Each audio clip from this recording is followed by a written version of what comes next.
Okay everybody, this is my 2015 GSXR 750, just looking at some mods that have been done to the bike. First I want to show you the speed calibrator. Now we all know that when bikes come from the factory they're about 10% off. So they're putting miles on the bike and mile speed that really isn't there. So the speed calibrator hooks into the speed sensor. And what it does is it corrects the speed indicator, so it's actually correct. Now, if you change the gearing or change tire sizes, you can make changes on the fly.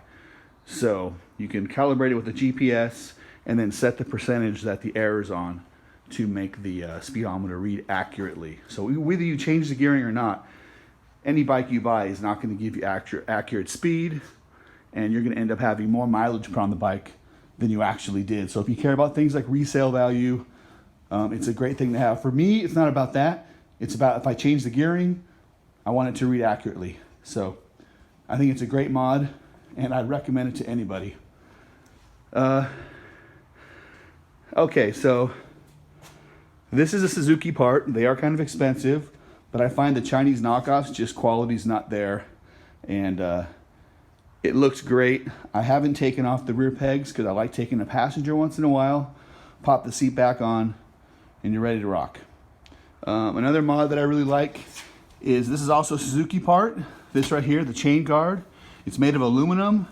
It's got this nice embossed logo, and if the chain ever breaks, it can damage you or the bike. So having a steel one or a metallic one made of aluminum is way better than the plastic one that comes on the bikes, and most bikes come with plastic ones, so I like to replace that with something more durable. Gearing wise, the bike's gone 2 up, 1 down with the gearing, which is way better for these bikes.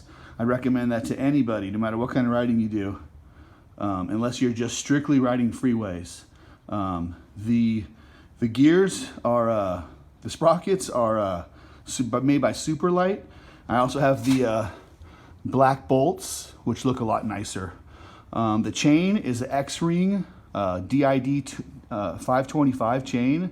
It's the best chain on the market. It's pretty much the only part that you can buy that MotoGP bikes actually have.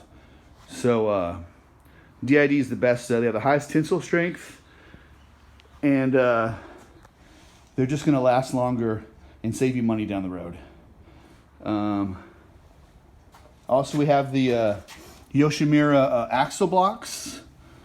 They just look good, and they're a little they're machined more precisely than the stock parts, so they're more accurate when you try to line up everything and adjust your chain, and they look nice. I also have the captive wheel spacers. You can see those. They only come in red. Those are made by Driven. If you change your own tires, anyone knows it's kind of a pain to get those spacers to stay there, especially if you're trying to do it by yourself. So you can't really see that one too well with the light, but so you have those in the front and rear. Rear brakes, I have the Galfer Wave rotor. It's way better than the stock part. I also have Galfer sintered pads. They work great with the Galfer disc, and it's definitely a good upgrade and not very expensive. As far as the exhaust, I didn't do a cat delete. It's too loud. I'm here in Los Angeles area, so it helps to have a bike that's not super loud with all the draconian laws we have. But I have the FMF Apex exhaust, titanium can with the carbon fiber tip. This can has actually been discontinued. I had to find one, about 2 years ago out of Oklahoma City. So it was made here in Southern California, shipped out to Oklahoma City, and then came back home. So I think it's a nice exhaust. I've had many Yoshimura exhausts, and it's just something I never see on bikes. It sounds good, looks good, and it's something a little different. As far as tires go, the stock BT106 tires, BT016. I'm not a fan of those tires. They take a long time to heat up, and they will kill you if you ride aggressively. These are the Michelin RS I actually had the 180s on the rear. The front, you got a 65. No, it's a 60 series. The bike comes with a 70. It's a 120, 70, 17. I go to a 120, 60, 17. It's a little smaller radius. The bike just follows over a little faster. So it's just a personal preference. But if you're into the bike leaning over quickly, it's a nice little thing to do. You know, with the forks, nobody likes having leaky fork seals, so I would recommend having the sock shocks. These protect the seal from getting dirt in them and debris, which is going to keep your fork seals from leaking, and it's going to save you money down the road. So I got those. I got these plug caps from Yoshimura. They really don't serve any function other than that they just look nice. But they do stand out against the black case, so I do like that. Another thing about these bikes I really never liked was these pieces, the plastic parts there. They just don't really look that nice, and they're kind of wobbly and weird. So I got these. These are real carbon fiber. They are a little expensive, but I don't know if you can notice it, but it's actually blue carbon fiber. So it kind of blends with the tank. I like how it stays shiny, and you can get other parts in the carbon fiber, but I think it'd be a little much. I do like having those pieces just look really nice, and I do like mods that look like they could be stock. So back here we have the fender illuminator kit. It's made by Yoshimura. It has LED lights here. It's really easy to install. I think they're about 120 bucks. And you know, with these bikes, if you're familiar with these bikes, if you take off this rear piece, you leave these holes empty, and what happens is the whole back of the bikes tends to vibrate, and it does things like makes this thing come apart. So what I recommend is taking 2 bolts and putting them in there. It'll just give the rear of the bike more stability and keeps everything together. So in the long term, you're gonna have less vibration. So we have the tank protector. I'm not a fan of other manufacturers' tank protectors, so I like the Suzuki part. It looks like it belongs. It doesn't look like some kind of afterthought, so I like that. Another thing I really like is the keyless oil fuel filler cap. So this right here is made by Driven. It's the V3, I believe. I did get anodized bolts, and I got this as well, the gold one. It comes with a silver one, but you can get them in different colors. What's cool about this is you don't got to take your key out when you change the gas. And another thing I really like is that this takes a pound off the top of the bike. The original part weighs 1 more pound than this. So whenever you can take even a pound off the bike, especially high up, it's going to help the bike handle better. So over here we have the quick release made by Sato Brothers Racing. It's a cool looking thing. They come in different colors, and I can literally pull the seat off, pop those clips out, and the tank will hinge up in no time at all. So it's a really nice, it looks cool, and it's actually a functional mod too. We have the steering stem bolt made by Yoshimura. Again, it just looks nice, and it is slightly lighter than the original part. This also is a Suzuki part. You can get those in other companies make them, but again, I like the Suzuki part because it looks like it belongs and not some afterthought. Another thing also, I don't know if you noticed this, but I have this fake carbon fiber cover for the instrument. That's also a Suzuki part. They're kind of expensive, but it looks nice, and once you get used to it, seeing the bike without it, it looks almost like the instrumentation is unfinished or naked. So I think it's a nice mod.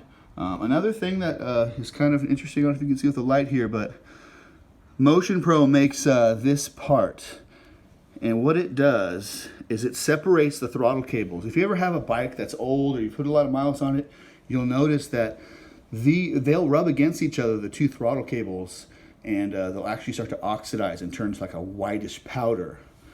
So that prevents those from ever doing that. So it's a nice little mod. The reservoir cap, This is actually a carryover piece from my last bike. So this piece probably had about 80,000 miles on it before it came off another bike that I had, and then I put it on this bike. So it's kind of like an old ship with a carryover item that came from another ship to continue its journey. So that piece there is probably has over 100,000 miles on the road. This piece right here is from ProBolt. ProBolt makes a lot of cool little parts you can get for the bike. Things like these bolts are anodized, and for the windscreen I have ProBolt anodized blue bolts instead of the stock black ones that come with the bike. Also, I think the best windscreens is the Puig windscreen, because they've been relentlessly tested, and for wind drag, most windscreens, they just make them, but Puig actually puts some R&D into it, so it actually improves the wind drag coefficient on the bike, and it looks nice, especially compared to the stock part. I got the Shorty CRG levers. I'm a big fan of CRG. Put those on any bike I buy, so I'd recommend those as well. You can get those in the short ones or the regulars. I prefer the shorties, but it's just personal preference. I also have the ProBolt adjuster for the clutch in blue. Has little holes in it.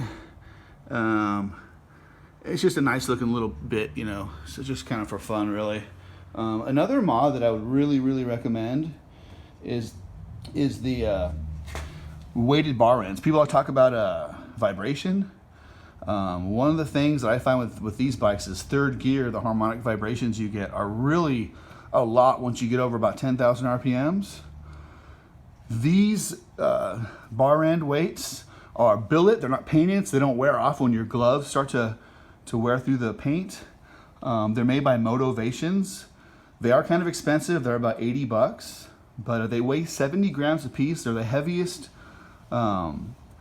weights you can get for the bar ends, and it's amazing what it does for the bike at higher RPMs. It completely eliminates a lot of that vibration, and you wouldn't believe it until you tried it, but I would highly recommend that mod. It really helps the feel of the bike, and it'll be money well spent. Another thing I've done here is the oil drain plug is it's made by PSR. It's magnetic. The stock one's magnetic, but the magnet on this one is about twice as strong. So any of the little shavings and things that get in the oil as the engine ages, it brings that stuff down and sticks to the magnet. And you'll see that when you do oil changes. It also has a lanyard attached to it, so keeps it more secure, and it looks kind of nice, although people hardly notice things like that, but it doesn't matter. It serves the function that is important. You know, anytime you can keep some of those little particles from floating around the engine, you win. So I'd recommend that highly too. There's a few other things I probably can't think of right now, but for me, the things that I really recommend are changing the tires, changing the levers, getting bar end weights that are good quality, and getting the speed calibrator. I would say those are the best mods you can do, but of course there's plenty of other things that you can do. It's just it's an endless money pit that you can potentially spend on a bike, and the more you know, the more you want to spend. So that's my video, and if you guys have any questions or comments, let me know. I will make another video in the future about suspension adjustments. I have done those, and my bike is mostly used for canyon riding, so I want the suspension to have the compression and rebound characteristics that are more suited to aggressive riding. But everyone's different, and we can talk about that. But yeah, that's about it for now. And I got the Shogun swing arm spools. I like the Shoguns because they're not painted.